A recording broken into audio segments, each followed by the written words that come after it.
Good afternoon, ladies and gentlemen, and welcome to the Aladdin Hotel and Casino in the entertainment capital of the world, Las Vegas, Nevada. Cedric Kushner Promotions presents The Heavyweight Explosion, brought to you by Corona Extra, la cerveza más fina en todo el mundo.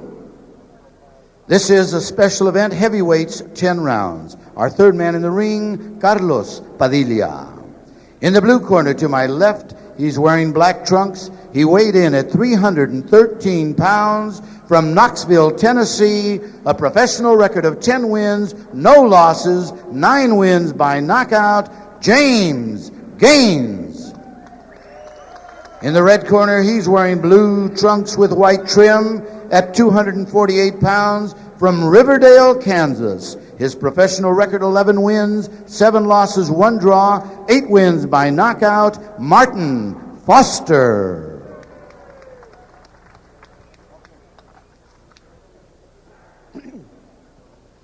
Okay, we take a look at a matchup here today, John, and Gaines, 22 years old. Foster, of course, the veteran at 27. Big 4-inch height advantage. You want to even calculate that weight advantage on the part of Gaines, coming in at 313 pounds. And, of course, he's got a 4-inch reach advantage. We'll see if he can use it. And Heavyweight Explosion brought to you today by Metrex Engineered Foods, America's hottest new nutrition product. Nutrient-dense, low-fat Metrex. Food has evolved. Move. Lateral. We get ready here. Round number 1, scheduled for 10. Martin Foster comes out about the fastest I've seen Foster work in a long time, John. Well, he figures maybe he can jump on this young kid coming out of Florida real early, Arnie. And it's not a bad strategy, actually. Gaines doesn't look like he's even warmed up. He came in very dry into his corner. I was looking over at him, and, if he's not warmed up properly, a lot of times you can get caught. Boy, at 313, 15 pounds, whatever it is, walking around, I think, would keep him warm. Martin Foster coming in large for him, actually at 248, looked very good, about as good as you could look losing to Nate Tubbs in his last fight. And for him, it was a big plus. He was coming off a 4-fight knockout bye streak, so finally got himself a decision. But Gaines has a lot to lose in this fight. Foster could sucker him into some sort of a loss or miss strategy, because he's been promised the shot at the IBF Intercontinental title fight on our next big Heavyweight Explosion show coming up again here at the Aladdin Hotel on June 17th. And we'll talk more about that later on in the broadcast. A little more than a minute gone by in round number 1. This is scheduled for 10. John, what do you make of a fighter who comes in at 313 pounds? It's very obvious that he can trim at 6'6", 30, 40 pounds off. Well, we know he can, because a year ago he was fighting at 264. In his last fight against Lopez McGee, Gaines weighed 275. So obviously his biggest battle is with the bulge. And we referred earlier to George Foreman similarities. Of course, George had that afro when he started out in the 60s. His trainer, Gaines, apparently his hair was much fuller before he came into Las Vegas. He made him get it cut, and he didn't want to get it cut. But I asked him about his weight yesterday, and he feels he can go 10 rounds if he has to, 8 rounds, whatever's required of him. But he admitted that, when he wasn't training for a fight, he didn't work as hard in the gym, and consequently is not burning off the calories he normally would be. He's got very good hand speed, but I've got to question his management and trainers at the moment for allowing this to happen. Somebody's got to stay on top of him. You can't let somebody balloon up from February 95, his last fight, at 275 pounds. And believe me, I don't think he's probably very trim at 275 either, but up at 313 now. We got 20 seconds to go here in round number 1. We're scheduled for 10. That's Gaines in the black shorts, Martin Foster in the blue with the white stripe, laying on the ropes right now and taking a pounding from Gaines, who's got very good hand speed, I might add. He's really putting his punches together well, Arnie. Watch your head. Watch your head. Come right back into that jab. Walk in. Walk in.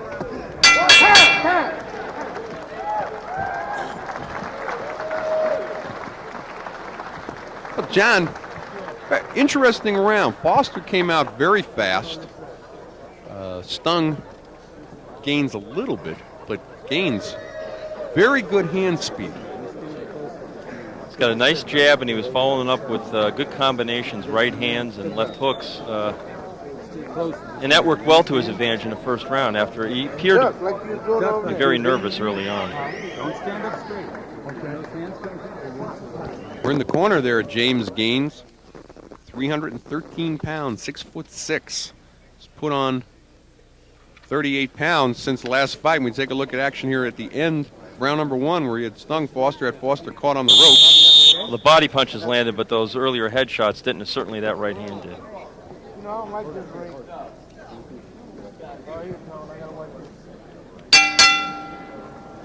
Round number 2, we're back at the Aladdin Hotel on Heavyweight Explosion. I'm Arnie Tokyo Rosenthal along with John Saraceno.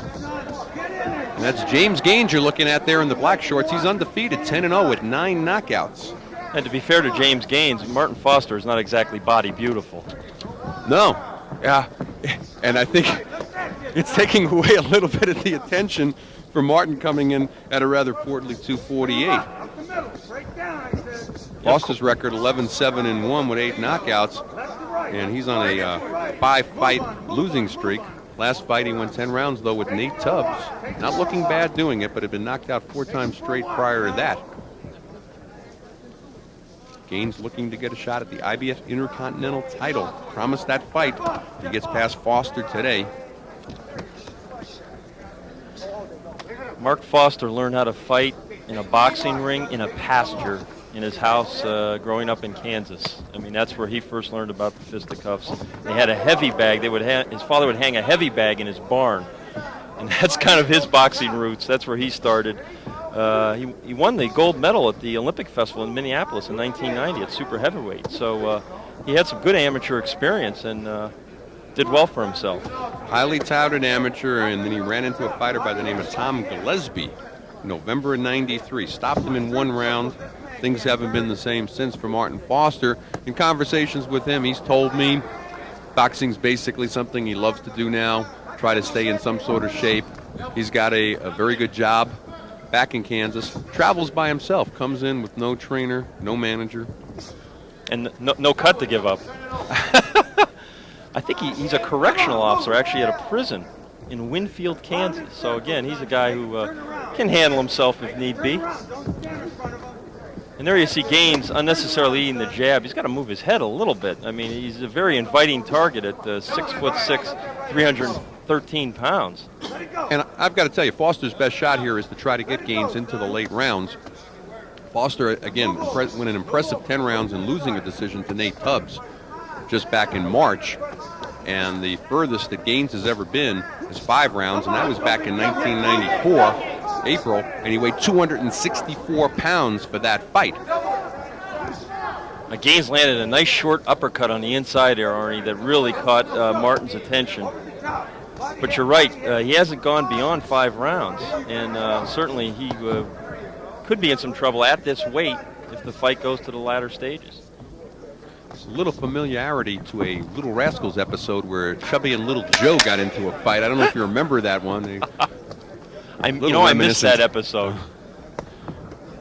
Come to the end of round number 2. We're scheduled for 10.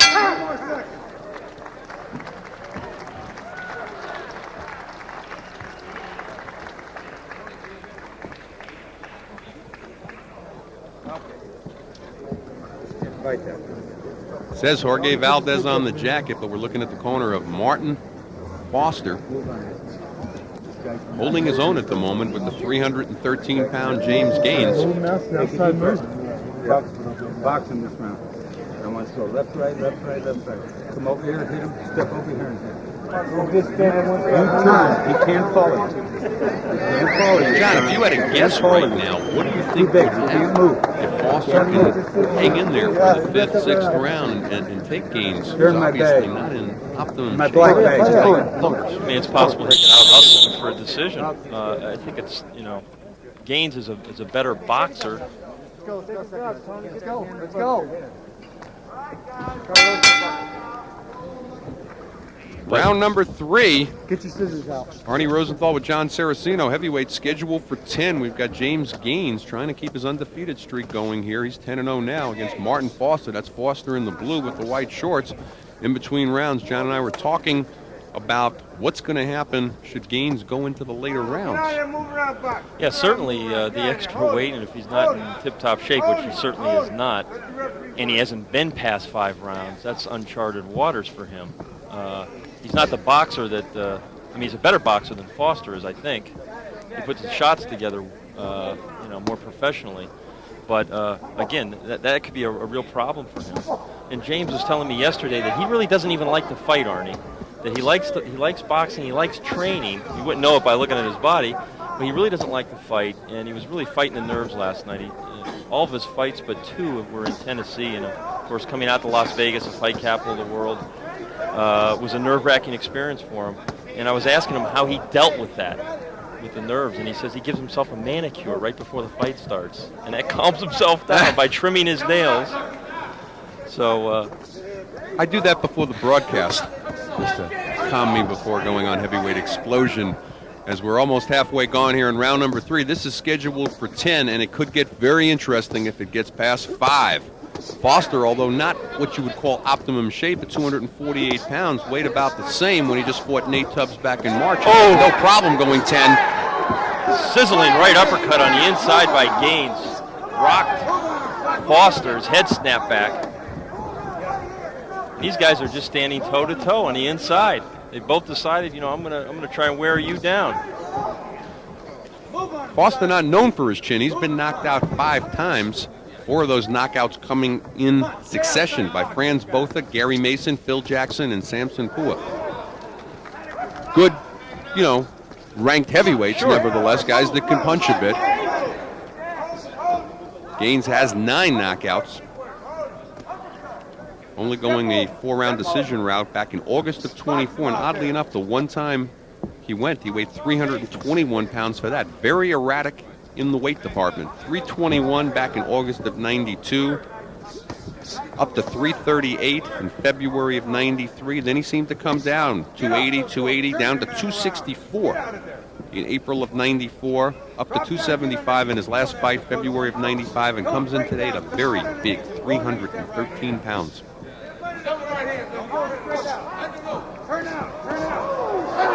10 seconds to go. Round number 3. Oh, he's hurt. We're here on Heavyweight Explosion, and Foster's rocked. He's bleeding, and he's unsteady, but he's trying to fire back. You got to give him credit.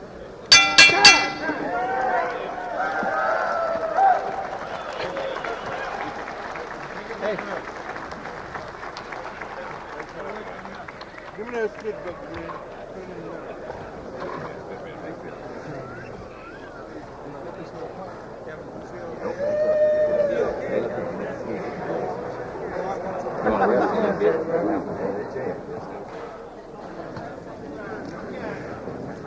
Listen, why don't you make this guy chase you all over the ring next time? You understand?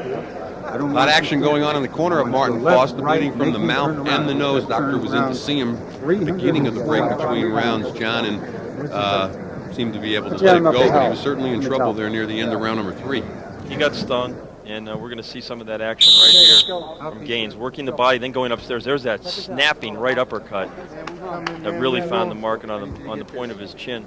Martin Foster, like a lot of fighters in his class, he has to take fights at times when he doesn't really want to take them on short notice. Some of those losses recently can be accounted for. Getting a phone call late one night and, hey, we need you tomorrow, or we need you in a couple days, can you be there? And once you get into that opponent syndrome, there's almost no turning back. Every once in a while, you'll pull an upset. A fighter like a Gehring Lane will go in and beat an Alex Garcia, or Mike Dixon against Alex Garcia. Garcia on the losing end of 2 of those type of fighters. Lionel Butler turned around a career that looked like it was going to be in that syndrome. Martin Foster hasn't had any such luck, and he just ate a big uppercut on the inside. Doesn't seem to be able to give much movement. He doesn't want to stay in there right now and just keep eating these shots. He ought to be stepping to the side.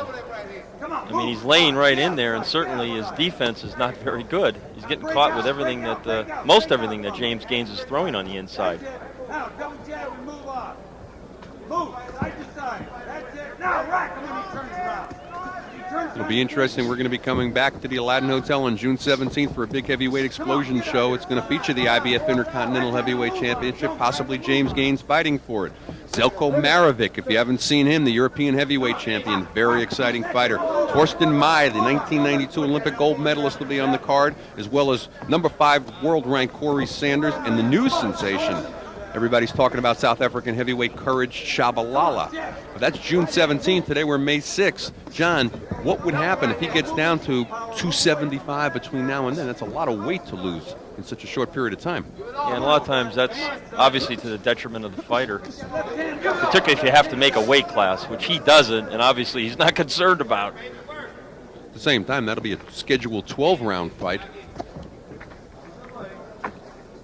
Well, if James Gaines is serious about becoming a world heavyweight champion at some point, he's going to have to really work on his weight problem. There's no doubt about it.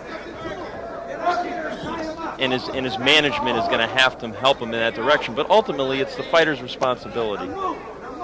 If you're a professional, you have to comport yourself as such, whether you're trained for a fight or not. And a lot of heavyweights get out of shape in between fights, and it short circuits what could be a promising career.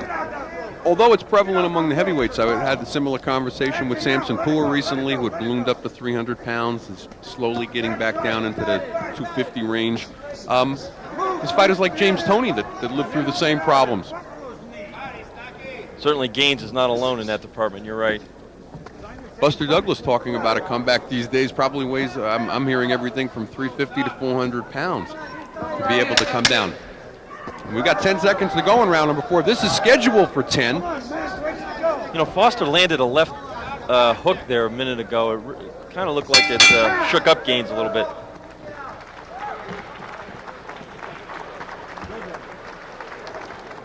Well, yeah, I think Foster's been hurt a couple of times. I think he's actually gotten through to Gaines once or twice. Gaines hasn't been able to take advantage, certainly, of the times where he's hurt Foster and had him pinned on the ropes. He's got him bleeding from the mouth and nose. Now with 4 shutout rounds in the book for Gaines, I think the bigger problem is going to be what happens, as we've mentioned earlier, if it's the 7th, 8th round and Foster's still standing there.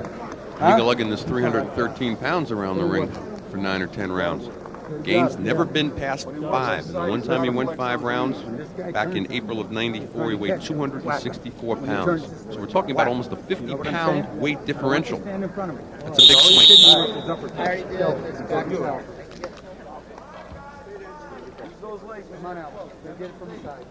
He got it already. Round number 5, scheduled for 10. That's Martin Foster, the blue shorts with the white stripe. James Gaines in the solid black. In between rounds, Foster's corner telling him to step to the side after you throw your punch. Don't remain a stationary target in front of your opponent. Foster consistently starting most rounds, aggressive as he's starting here. Not able to keep up the movement himself, though, either for the full 3 minutes. And again, Arnie, as we said before, that's a conditioning factor. I mean, if you're in condition, you're able to make those moves. Your legs are able to carry you. The one time, though, I've had the pleasure of calling a Foster fight where he's the trimmer and in the better shape of the 2 fighters. Because usually we're talking the other way about Foster and what could be. And right now we're having that same thing about James Gaines, although very impressed with his hand speed, somewhat with his punching power. Although Foster's given him a stationary target. Nice right-hand lead by Gaines. He's standing right in front of him, and he's not punching first. And that's going to spell trouble for Martin Foster. We're at the Aladdin Hotel in Las Vegas, Nevada. I'm Arnie Tokyo Rosenthal along with John Saraceno on the Cedric Kushner Sports Network. Nice right hand he dropped in there. Sorry, Arnie. That's okay. Hope you're enjoying our bouts. And coming up, our main event, Mike County Hunter. And, Foster's hurt, John. He's going. He's going down on one knee. Right uppercut really got his attention. He followed it up with 2 more shots. He's not quitting. Good warrior on the part of Foster here. Carlos Padilla taking a good look at his eyes.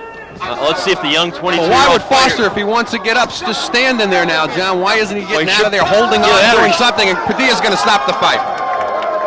I don't think he had anything left to hold on. Not much of an argument from Foster either. Give me a stool. Give me a stool over here.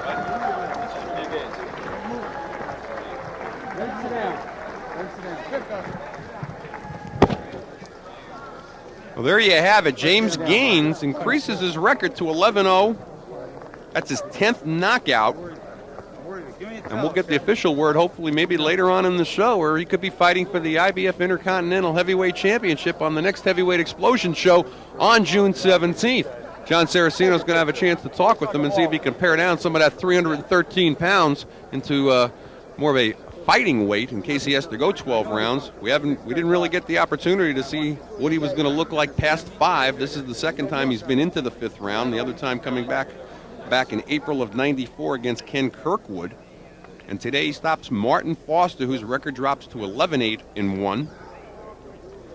That's in his last 6 fights, that's 5 knockouts by against Martin Foster. He's got to really reconsider some of these. We take a look at action here from round number 5. We're going to take a look at knockdown. Accumulation of punches. That right, though, really hurt Foster, clubbing over the top of the head, and Foster goes down. We take a look at it from the other angle here. Good hand speed, though, by Gaines, nevertheless, even with all the extra weight. And we take a look, good stoppage by Carlos Padilla. And we throw it up to our ring announcer, Danny Valdivia. Referee Carlos Padilla stops about in 1 minute 58 seconds of the 5th round. The winner by a technical knockout and still undefeated, James Gaines. And how about a nice hand for a very game, Martin Foster. James Gaines goes to 11-0 with 10 knockouts. And we're going to find out from John Saraceno just what's on his mind about this IBF Intercontinental title fight possibly coming up here on June 17th. And we're going to throw it up now to John Saraceno with winner James Gaines by knockout. James, a really big fight for you. Your first fight in Las Vegas on national TV. How do you think you did? I think I can do a whole lot better, but I'm gonna get there. As y'all see, I got a lot of work to do, and I'm gonna do it for my hometown, Knoxville, Tennessee, baby. I'm gonna be there. Now, before the fight, you were telling me one way you relax is to trim your nails. Did you give yourself that winning? Yeah. Tough man. Thanks. Good fight, guy. Thanks. Did you give yourself that winning manicure before the bout today? Yes, I did. There we go. And it helped, baby. Lord, listen, it helped. Now, a lot of people wonder about your weight. I mean, you're a big dude, obviously, 6'6", 315 pounds. Do you think that's going to be a problem for you as you fight bigger and better opponents and move up in class? I think the people that I'm with, I think they'll get my weight down, and I'm going to work hard for it. And I think that in the near future, ain't nobody going to be able to stop me. That's what I think. What's the game plan here with moving up in the heavyweight division? You want to continue to fight the caliber of fighters you've been fighting? Do you think you're ready to move up into a better class? I think a little bit better class might be next, but I just need to work on it in the gym and see what's going to happen from there. You got off to a little bit of a slow start in this fight. It looked like you were a little bit nervous, as expected, in your corner. How did you fight those nerves off and manage to get going finally? Well, I just realized every time I take a hit that maybe I need to just keep on throwing 3 or 4 more hits back, and it was hard at first. And I think it started to come on gradually. So as I was feeling through the fight, a little shaky, but I figured I was going to pull it out. There we have it from James Gaines, still the unbeaten heavyweight from Tennessee. Back to you, Arnie. Okay, John, thank you very much. And we take a look there. Once again, James Gaines goes to 11-0 with 10 KOs.